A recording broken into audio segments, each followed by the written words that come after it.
Film diawali dengan menampilkan ledakan di Mars yang mana memunculkan bola api berukuran besar. Di Inggris, sepasang kekasih Amy dan George melihat kepulan asap melalui teleskop tetangga mereka yang bernama Ogilvy. Setelah membandingkan beberapa penemuan atau penampakan di tahun 1894 dan 1898, Ogilvy memberikan foto planet Mars dan tak lama kemudian pasangan itu kembali ke kediaman mereka. Keesokan paginya, George pergi bekerja. Sebagai informasi, pria ini adalah staf di sebuah perusahaan koran lokal. Kebetulan, George hari ini sedang ditugaskan untuk meliput penelitian di sebuah bank. Sebelum liputan, George mendengar reporter lain akan ditugaskan ke tempat angkatan laut. George mengajukan diri untuk ikut ke sana sebab dia punya saudara di sana. Mungkin saja bisa dapat informasi paling up to date. Beberapa saat kemudian, George menunggu menteri dan saudaranya Frederick untuk menyelesaikan pidatonya tentang Rusia yang baru-baru ini melakukan serangan dan superioritas ras Anglo-Saxon. George dan Frederick sudah lama tidak bertemu. Sebenarnya dia sangat ingin saudaranya itu berkunjung ke rumah, tapi Frederick sudah tak ingin ke sana sebab menurutnya George sudah mempermalukan keluarga dengan cara meninggalkan istrinya lalu pergi bersama wanita lain yaitu Amy. Frederick seolah muak melihat George dan Amy. Sementara itu Ogilvy terus mengambil foto Mars. Tampaknya pria tua itu sangat penasaran dengan arti dari gumpalan tersebut. Di rumah, George menceritakan kepada Amy bahwa Frederick sepertinya tidak mau membantu untuk urusan cerai dengan istrinya. Tak lama setelah itu, tiba-tiba muncul cahaya terang dan diikuti dengan getaran. Di luar, tampak kepulan asap menghiasi langit, sementara Ogilvy langsung pergi menyelidiki apa yang sedang terjadi.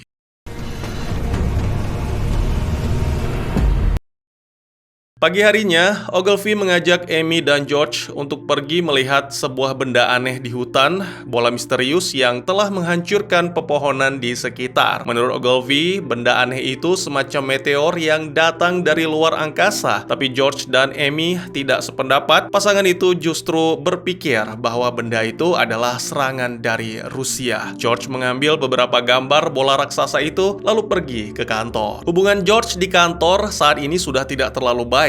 Sang pemilik surat kabar sudah memasukkan nama George ke dalam daftar hitam. Akhirnya pria itu pun nekat berhenti dari pekerjaannya. Setelah itu, George pergi ke rumah istrinya dan meminta agar wanita itu mau menandatangani surat cerai. Alasannya pun simpel, bahwa sejak mereka bersama tidak pernah bahagia. Istri George menolak untuk tanda tangan karena dia merasa sakit hati. Kembali ke hutan, suasana berbeda dari sebelumnya. Kini tempat itu sudah dipenuhi orang. Selain karena penasaran, mereka ingin membantu menggali benda tersebut. Ketika Ogilvy menyentuh benda itu, tiba-tiba saja Royal Astronomer Stan tiba di lokasi bersama tim dan polisi, lalu mendadak bola bergetar dan retakan demi retakan terus muncul. Stan yang penasaran menyentuh bola itu. Ternyata isi di dalamnya seperti minyak hitam yang kental. Tak lama kemudian,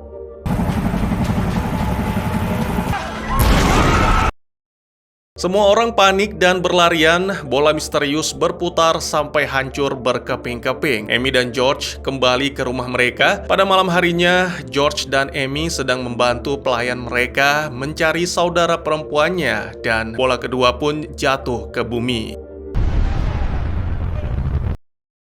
Keesokan paginya, George kembali ke hutan untuk menemui Ogilvy, tapi sayangnya pria itu sudah tidak ada. Lokasi tersebut sudah dipenuhi oleh pasukan militer dan ditutup untuk umum. Amy juga mencari Ogilvy di rumahnya dan hasilnya pun sama. Pria berkacamata itu juga tidak ada. Amy melihat foto-foto hasil jepretan tetangganya itu. Frederick datang ke kantor berita untuk mencari George. Dia pun mendapat kabar bahwa saudaranya itu sudah berhenti bekerja. Saat Frederick memeriksa meja, dia menemukan foto lama ketika dirinya masih anak-anak. Seorang karyawan menunjukkan peta bahwa telah terjadi fenomena alam tak jauh dari rumah George, yang mana Frederick menyaksikan hal tersebut. Di kota, Amy dan George bertemu, membahas soal nasib hubungan mereka kelak. Tiba-tiba terdengar suara aneh seperti gemuruh. Sekelompok petugas militer muncul dan meminta semua orang agar lari dari sana. Ledakan pun terjadi dan menghancurkan bangunan sekitar.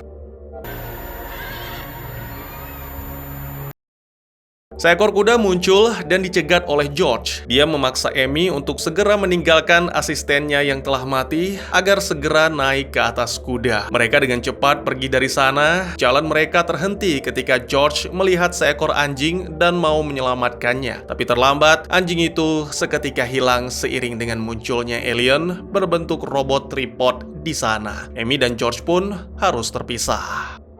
George! Amy, go!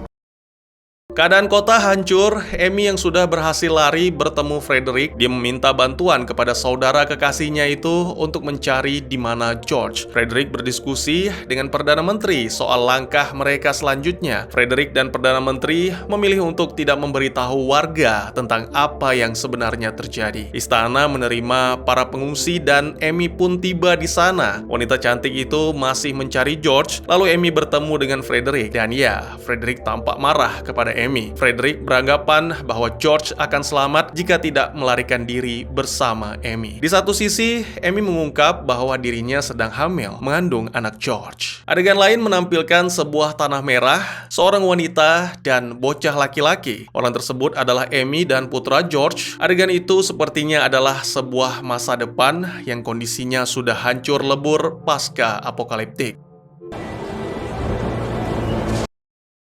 Balik ke masa sekarang, George masih hidup dan bangkit dari tengah runtuhan.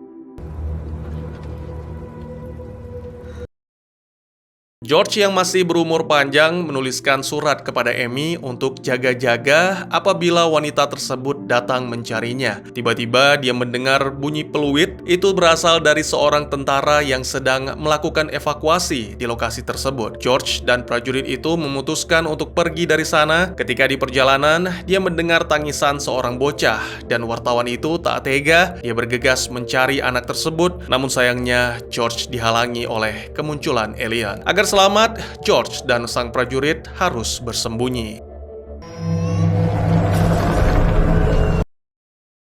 George dan si prajurit terus berjalan hingga akhirnya mereka bertemu dengan pasukan militer, dan sebagai warga negara, George dituntut untuk membantu pasukan militer tersebut mengamankan wilayah dari ancaman musuh. Di London, Amy terus mencari keberadaan George. Dia memaksa Frederick untuk membantunya. Frederick menunjukkan catatan bahwa kekasihnya itu tidak dalam catatan pengungsi. Selain itu, Frederick juga mengatakan bahwa bisa saja George sekarang sudah kembali bersama istrinya. Setelah itu, Amy menunjukkan gambar milik Ogilvy tentang makhluk asing kepada Frederick dan Perdana Menteri agar mereka percaya bahwa bumi diserang oleh pasukan luar angkasa. Pengumuman resmi pun dikumandangkan. Yang menarik adalah semua warga diminta tidak perlu khawatir karena Inggris punya pasukan kavaleri terbaik di dunia. Kembali ke George, pria itu kini berada di hutan bersama pasukan militer. Mereka sedang merencanakan penyerangan ke bola hitam misterius hingga akhirnya. Kehancuran bola itu bisa dikatakan bukanlah sebuah prestasi, tapi malah jadi bencana. Tripod raksasa muncul dalam jumlah banyak dan menyerang pasukan militer. Banyak pasukan tewas, tapi George lagi-lagi selamat. Sepertinya Tuhan sayang dengan pria pengangguran ini. Di masa depan, anak George sedang membaca majalah. Lalu sang ibu berkata bahwa ayahnya dulu pernah berperang melawan alien. Keesokan harinya, Amy jadi pelayan yang melayani para pengungsi. Amy tampak sangat kelaparan, terlihat dari cara dia menghabiskan sisa makanan di piring.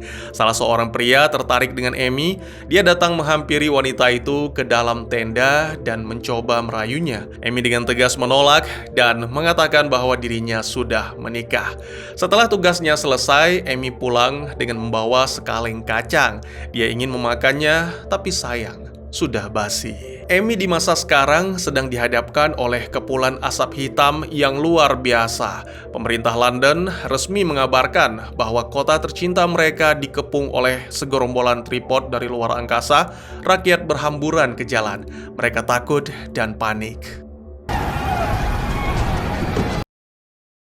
Amy, Frederick, dan Perdana Menteri lari ke dalam sebuah terowongan yang ditutup oleh gerbang besi yang kokoh. Meski sudah di dalam, sang Perdana Menteri tak selamat. Dia sempat menghirup asap hitam itu dan tiba-tiba dari mulutnya mengeluarkan cairan.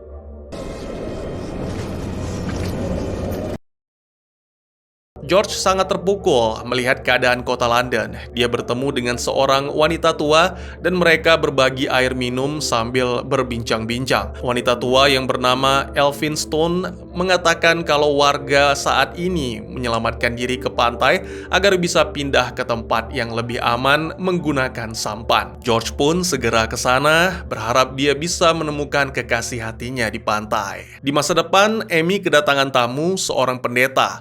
Pria itu mengatakan bahwa Amy adalah wanita spesial karena dalam situasi kehancuran seperti sekarang, dia masih memiliki keturunan. Sedangkan anak-anak kecil lainnya sudah meninggal dunia, seolah manusia berhenti berkembang biak. Singkat cerita, setelah pendeta pergi, Amy mengambil surat lama dari George. Di masa sekarang, dalam perjalanan George ke pantai, dia bertemu dengan pasangan yang lagi sakit. Mereka akhirnya bersama-sama pergi menuju pantai. Setibanya di pantai, tampak ribuan orang ingin mengungsi. Semuanya berusaha agar dapat tempat dalam sampan atau perahu. Frederick dan Amy ternyata ada di sana.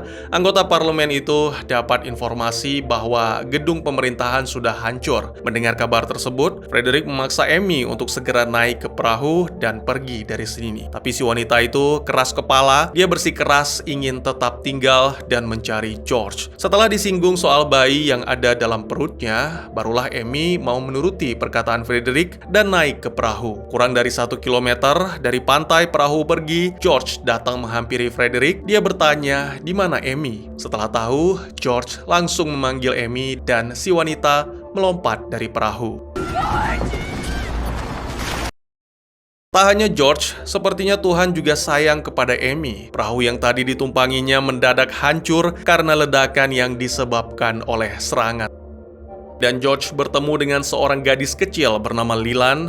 Mereka pun segera pergi meninggalkan pantai. Berpindah ke masa depan, Amy terlihat sedang menunggu seseorang dan orang tersebut adalah Ogilvy. Keduanya tampak saling melepas rindu dengan pelukan hangat layaknya sahabat yang sudah terpisah lama. Ogilvy menjelaskan bahwa dia menghilang karena sakit. Setelah itu Ogilvy bergabung dengan pemerintah untuk berkontribusi membuat senjata perang baru. Yang menyedihkan dalam situasi seperti sekarang adalah soal logistik. Gedung pemerintahan, kehabisan stok makanan, dan Ogilvy kembali ke kamp pengungsian. Pria berkacamata itu menanyakan kabar George, lalu Amy menjawab kalau dia sudah lama tidak pernah melihat kekasihnya semenjak perang. Di tengah sesi bincang-bincang mereka, Ogilvy menjelaskan kemenangan terbesar dalam perang adalah sebuah bibit baru. Oleh sebab itu, secara teori, alien mengeluarkan asap hitam untuk mengubah bumi seperti planet Mars. Tidak ada tumbuhan, tidak ada manusia baru, kecuali pecahan misterius yang tampak seperti batu permata. Tak lama kemudian, Ogilvy melanjutkan penelitiannya. George CS kembali ke kota dan bersembunyi di dalam sebuah bangunan. Di sana benar-benar tidak ada apapun, bahkan air pun juga tak tersedia. Tiba-tiba gedung mulai bergetar, Tripod melakukan pencarian.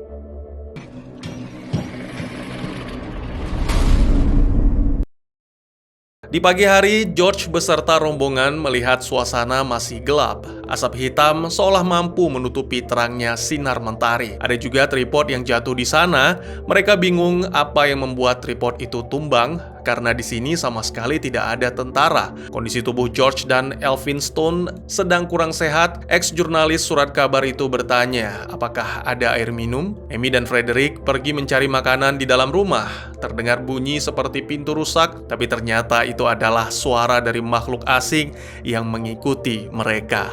Setibanya di lantai atas, Amy memeriksa setiap ruangan dan Frederick datang untuk melihat apa yang terjadi dengan Amy. Setelah diperiksa, dia pun sadar bahwa banyak mayat pengungsi di sana. Itu semua ulah si alien. Suara keras tiba-tiba terdengar dari tripod. Mereka lari ke dapur dan bersembunyi di kolong meja. Elphinstone, yang dalam kondisi lemah, sudah tidak bisa bergerak. Keberadaannya terdeteksi oleh tripod.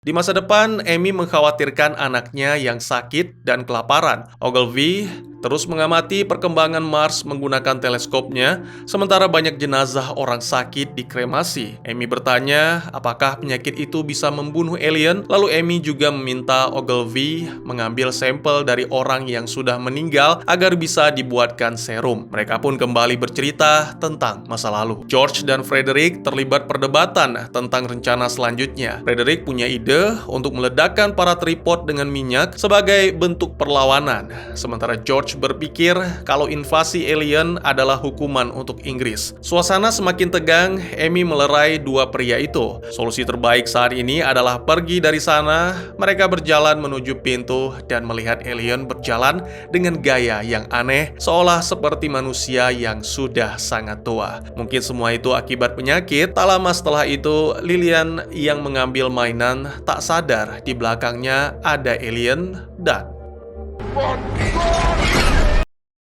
suasana begitu tegang. Sekarang George hanya bertiga. Frederick dengan gagah berani melemparkan molotov ke alien sehingga makhluk aneh itu terbakar, tapi sayangnya saudara George itu harus tewas.